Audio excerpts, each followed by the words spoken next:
On June 30th, in Rongjiang County, Guizhou Province, a kitchenware store was left in disarray after flooding. The floor, covered in mud, was scattered with items such as rice cookers and pressure cookers that had been soaked in floodwaters. A video shared online featured a man crying out in distress. The content creator captioned the video, saying that more than 2 million yuan worth of goods had been lost. The store owner had worked until 1:30 a.m., witnessing the damage. This may represent the owner's life savings. After 2 consecutive floods, his hard work and efforts have been lost. Other business owners in Rongjiang have faced similar losses. A convenience store was flooded, with all of its products damaged. The owner explained that all canned beverages had to be discarded, and only the bottles could be sold. Many business owners are destroying products that were soaked by the floodwaters. Online users have expressed their sympathy upon seeing the damage. One commenter suggested that the canned drinks may be safe to drink, saying, "It may not be necessary to destroy everything." However, others countered, stating that drinking items soaked by floodwaters could lead to the spread of bacteria. 我想去抢救出一点东西来。I wanted to rescue something. I wanted to grab my display screen, but the water kept rising. It was already up to my chest. I was really scared. I was so scared, so I just came out. I only managed to rescue one sound card. Everything else got soaked by the water.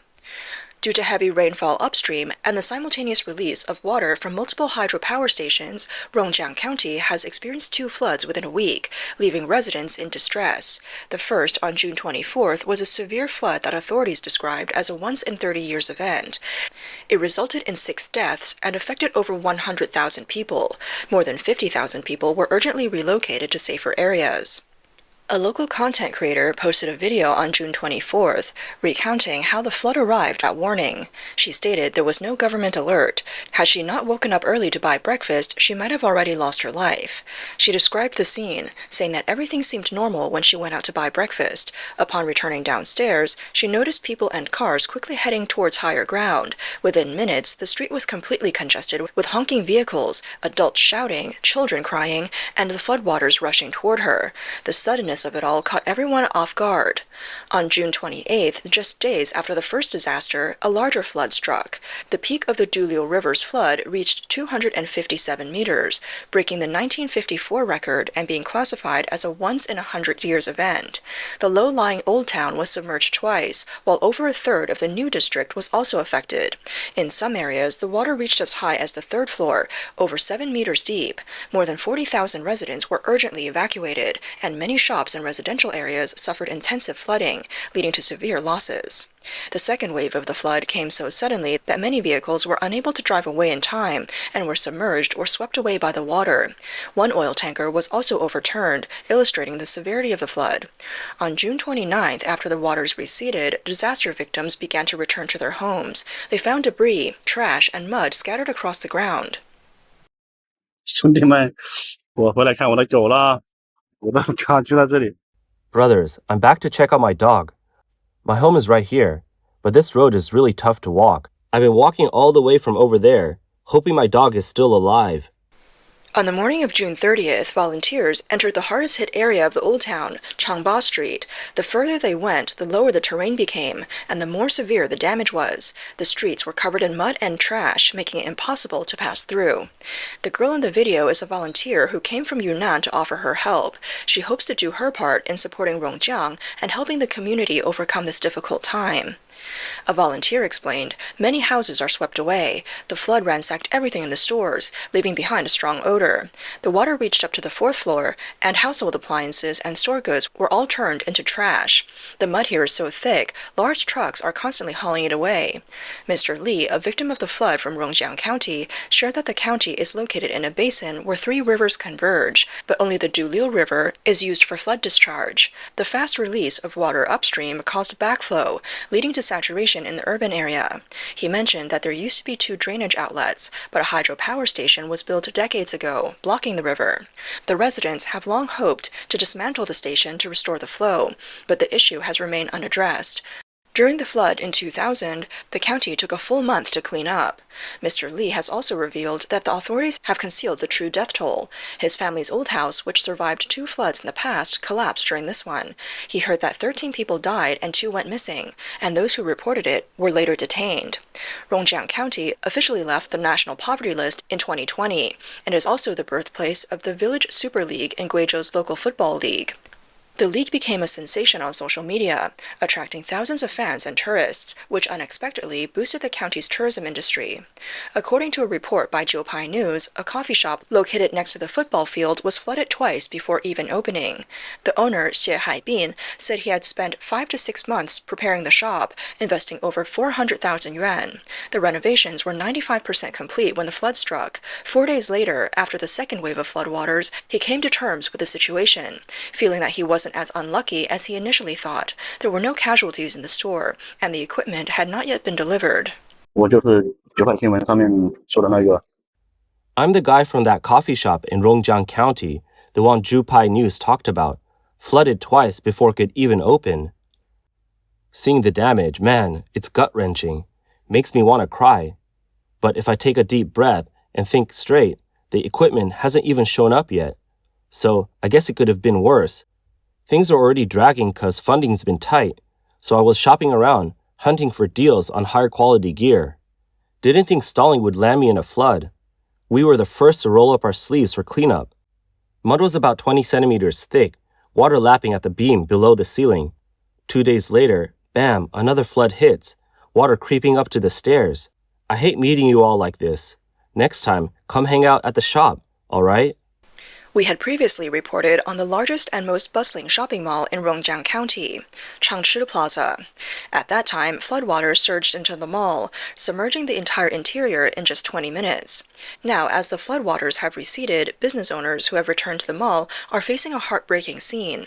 The floor was covered in mud, the rolling shutters were twisted and bent from the flood, and goods soaked in water and broken shelves were scattered everywhere. Mr. Ge, who operates several sportswear stores in Changchi Plaza, told CQCB News that the recent flood has wiped out all of his work over the past 8 years. His total losses are estimated at around 2 million yuan, including 1.6 million yuan in merchandise and over 400,000 yuan in renovations. Recently, Mr. Ge started selling water-damaged sports shoes at a low price through social media. The video caught the attention of online users, with some from other areas expressing interest in buying them online. However, Mr. Ge stated that he would not sell the shoes online. Since they were in the flood, customers would need to see them in person before deciding whether to purchase. Many people visited the store to buy shoes, and even owners of dry cleaning shops offered to help clean them. Mr. Ge explained that he opened his first store in Changchi Plaza in 2017. As his business grew, he opened 2 more Anta stores and 1 Lining store in the same mall. Unfortunately, all 3 stores were flooded. At the same time, the water inside the stores was more than 3 meters deep, reaching the ceilings. He recalled that on the morning of June 24th, after learning that the floodwaters were approaching, Mr. Ge and his family arrived at the store at 9 a.m. to prepare for the transfer of goods, but within minutes, the flood arrived, and the water rose by 20 to 30 centimeters in just 10 minutes. They were forced to abandon the move and evacuate urgently. On June 25th, after the first wave of the flood passed, Mr. Ge returned to the store to assess the damage. He found that the clothes were covered in thick mud and were mostly ruined. The shoes were also soaked, but could still be cleaned and disinfected for reuse. In an attempt to recover some losses, he decided to sell the shoes at a low price. The rural areas surrounding Rongjiang County have also been severely hit by the floods, with many houses, vehicles, and crops being swept away. Balu Village in Pingjiang Town, located 28 kilometers from the county seat, was hit by the flood for the second time. Villagers reported that the area is a major disaster zone. Homes built near the mountains and rivers were destroyed by landslides, mudflows, and floodwaters. After the flood, trash and mud were piled everywhere, emitting a strong stench. It wasn't until June 30th that compassionate individuals from Guiyang sent water, rice, instant noodles, and 20 shovels to aid the village. According to local villagers, the entire village was submerged, with water levels reaching almost the second floor of buildings. Walls were breached, and furniture, appliances, and other household items were all washed away, with some houses completely swept away. Now, villagers are struggling to find food. The highway has been washed out, leading to landslides, and supplies are scarce. The fields are covered in mud, with no signs of seedlings, and the corn crop has been completely flattened. After the flood, the disaster victim returned home and found the table hanging from the ceiling. The chairs were suspended from the fan, indicating how high the water had risen at the time. A netizen commented, "I've been following the news about the Rongjiang disaster, and I was already teary-eyed, but after watching your video, I couldn't hold back. I'm so sorry." Guizhou town, located 7 kilometers from the center of Kaili City, is also a major disaster zone. Local villagers revealed that on the morning of June 28th, the local resort was destroyed, and a newly renovated farmhouse suffered losses of at least 2 million yuan. According to the villagers, there was no warning before the hydropower station released water, and the flood came too quickly. Within just a few minutes, the water level rose to the second floor. The area was completely submerged, with cattle, sheep, and pigs swept away. There was no rescue operation or supplies, leaving the area in disarray. The villagers expressed that if they had known, they could have evacuated in advance to prevent such a devastating situation. Guizhou County, located upstream of Rongjiang County and adjacent to Guizhou town, was also severely affected. On the 28th, multiple landslides and mudflows occurred throughout the county, submerging the county seat and causing extensive damage to villages and towns. Villagers reported that the mudflows from the mountains destroyed homes and farmland and blocked roads. To this day, there has been no rescue assistance. The village is mainly inhabited by the elderly, with a shortage of able-bodied individuals. Clearing the mud by hand has become a massive task. As the floodwaters recede, cleaning up the mud is just the first step. New challenges and crises are just around the corner. As the saying goes, after a great disaster, there will also be a great pandemic. Post-disaster epidemic prevention is now an urgent priority. With high temperatures prevailing, the food, agricultural products, and animal carcasses swept away by the flood will quickly rot and deteriorate, becoming breeding grounds for bacteria and viruses, which could easily lead to the spread of infectious diseases. The prolonged standing water has fostered the growth of mosquitoes, increasing the risk of diseases such as malaria and dengue fever. On June 30th, volunteers who came to assist in Rongjiang wore protective suits to conduct disinfection and sterilization work in the city. Residents have expressed dissatisfaction with the rescue efforts organized by the authorities. Most of the rescue teams seen by the public are made up of volunteers, and it is rare to see the presence of official personnel. Even when officials visit for inspections, many feel it is more for show, with little substantial assistance being offered. Local distribution of relief supplies from external sources has also angered the public. Those who are truly affected by the disaster are not receiving the supplies, while those who were not impacted by the flood are able to collect aid. Mr. Xu, an outsider who rents a house near the village Super League football field and runs a business, stated that the flood left him with nothing. However, because he's not a local resident, he has not received any aid and cannot buy food. He has already gone without food for several days, feeling deeply wronged by the situation. Mr. Xu, a shopkeeper from Chejiang village, said, "A countless number of relief supplies have been sent here, but I rent a place and am also affected by the disaster. Everything I had was swept away. There's garbage everywhere, but no supplies, not even a loaf of bread. I only received a bottle of water. I feel like crying." 我是贵州龙江车江一村 I'm from Chejiang village in Rongjiang, Guizhou. The village I'm in was also flooded. It's a disaster area. But I'm here to call on kind-hearted people to lend a helping hand and assist those who are really in need. Why am I calling on people to help those who truly need it? Because right now, we have a situation where people from areas not affected by the flood, or people who weren't affected, are going around collecting supplies. They're taking all the supplies, which means that those who actually need them are left without anything. For example, I'm currently sheltering someone in need at my home. Her house was washed away by the flood, and the house she rented was also destroyed. Now she has no blanket to sleep with, no clothes, and she's also looking after a child. While she was moving things and cleaning up the debris, she injured her foot, and now it's swollen. So I really hope that the donated supplies will actually reach the people who need help. In the face of severe floods in Guizhou, local charitable organizations launched urgent donation initiatives, calling on all sectors of society to lend a hand. However, to everyone's surprise, the online comment sections were flooded with screenshots with donations as low as a penny, sparking heated public debate.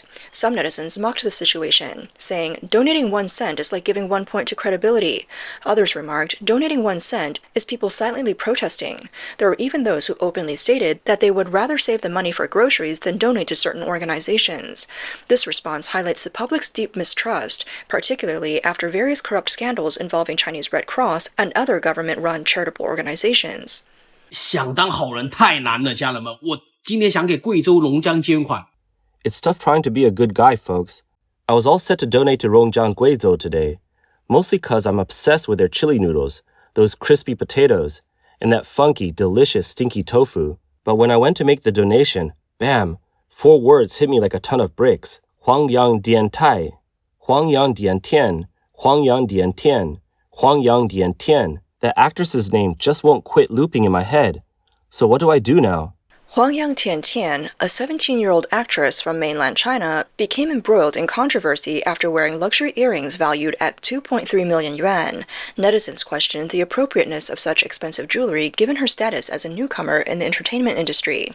Her family background was quickly scrutinized, revealing that her father had worked as a civil servant in Ya'an, Sichuan, and had been responsible for overseeing the bidding for post-disaster reconstruction projects. He was accused of potentially embezzling earthquake donation funds, using this to amass wealth. Although officials from Ya'an publicly denied these accusations, public skepticism remained, damaging the government's credibility. As a result, the public is now unwilling to donate to such organizations, with even disaster victims refusing to support these so-called charitable groups. People are fully aware that the funds rarely reach those in need. 这龙江发生水灾，现在情况特别严重。 The flooding in Rongjiang Guizhou is brutal right now. Are you thinking about donating? I saw folks in the comments saying they'd love to give some cash, but they're scared it won't even cover the cost of some fancy earring. I was like, what earrings cost that much? Looked it up online, over 2 million yuan. Others were joking.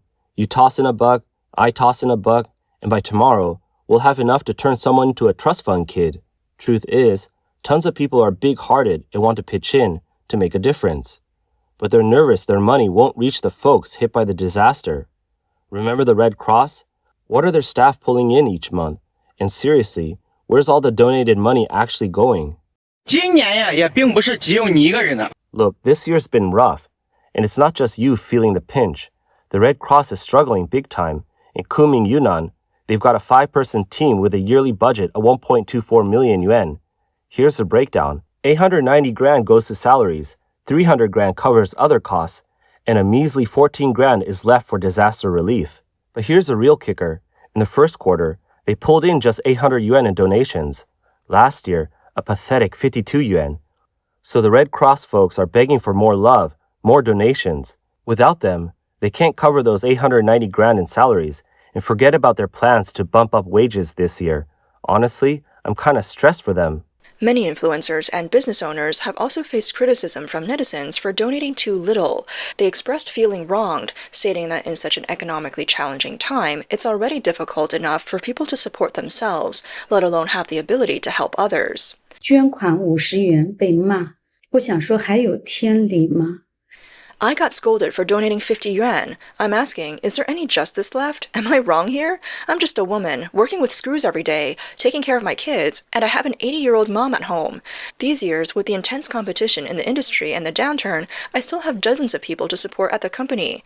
Honestly, it's already a miracle that I'm alive. Is it wrong for me to donate 50 yuan? The reason I'm making this video is to let more people know about this, to encourage more kind-hearted people to join this cause. As for how much I donate, does it really matter? Do you guys really think it matters? 水灾你们捐款了吗，兄弟们？ Have you guys donated for the flood disaster? Brothers, I haven't donated. I don't have the money. A few years ago, during the African swine fever, I lost hundreds of pigs and I'm still in debt over 300,000 grand. I can't borrow money just to donate. That'd be pretending to be rich, right? The public's indifference towards donations is rooted not only in economic hardship, but also in the frequent scandals involving official charitable organizations. Cases of opaque fund distribution and mediocre management have eroded the public's trust in the Chinese government. In recent years, while CCP General Secretary Xi Jinping's administration has been eager to spend generously on the international stage, it has shown little concern for the suffering of domestic citizens. During disasters such as floods, the government should take responsibility for aid, but instead it often exploits the public's compassion, turning charity into a breeding ground for official corruption. Over time, as the public's goodwill continues to be betrayed, few are willing to generously contribute.